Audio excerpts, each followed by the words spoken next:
जय माता दी की, जय मां भवानी, जय राजपूताना। मैं सतपाल सिंह भदावर, श्री राष्ट्रीय राजपूत करणी सेना राष्ट्रीय प्रवक्ता। आज आपको बताना चाहता हूं, भारतीय जनता पार्टी जो देश के अंदर राज कर रही है, मोदी सरकार कहीं ना कहीं नाकाम है और देश में बांटने का काम कर रही है। आप देखिए, आपका देश का नागरिक जब आपकी नीति और नियत से संतुष्ट नहीं है तो विरोध करने का भी हक होता है। आप विरोध को दबा रहे हैं, आम जनता को आप गुमराह कर रहे हैं और उनको अपनी शासन प्रणाली से दबाने का काम कर रहे हैं। ये आपातकाल से कम नहीं है। आज देश में राजस्थान के अंदर हमारी राष्ट्रीय टीम पूरी, हमारी राष्ट्रीय कार्यकारिणी, शीला सिंह, सुखदेव, गोगा मेडी जी को आपने नजरबंद किया। हमारे राष्ट्रीय संगठन महामंत्री उपाध्यक्ष यौगन सिंह कटार साहब को आपने नजरबंद किया। क्यों? क्योंकि वो आपकी नीतियों के खिलाफ हैं। आपके जो दोहरा चरित्र है, देश को बांटने का काम जो कर रहे हैं, उसके खिलाफ यूजीसी को मानने को तैयार नहीं हो। आपके यूजीसी से देश बटेगा, आरक्षण से देश बटेगा, एसटी एक्ट से देश बटेगा। अगर आपको ये हम कहने वाले थे तो आपने हमें नजरबंद कर दिया।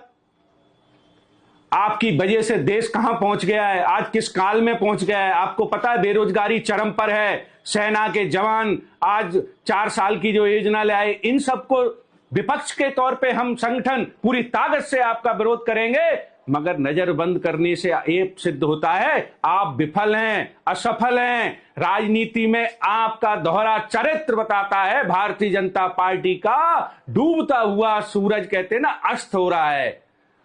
आपकी उम्र भी 75 साल से ऊपर हो गई है माननीय मोदी जी।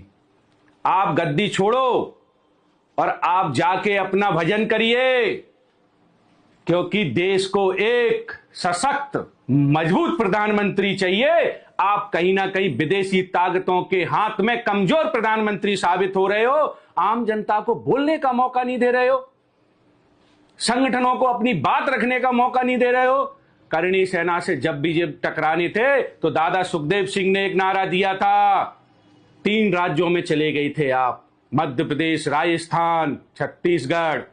इस बार आप केंद्र में और प्रदेशों में आपका जाना तय है। आप भारतीय जनता पार्टी की नैया डुबोने का काम कर रहे हो। भारतीय जनता पार्टी इस प्रकार की पार्टी कभी नहीं हुआ करती थी। आपने उसको हैंग करके रख दिया है। आपके विचारों के आगे नतमस्तक है। आपका संगठन विफल है। आपको छोड़ने के लिए हर वो सदस्य तैयार है, बस एक मौके की तलाश है। आप देखना, आपको छोड़ने वालों की लाइन लगने वाली है। चुनाव तो आने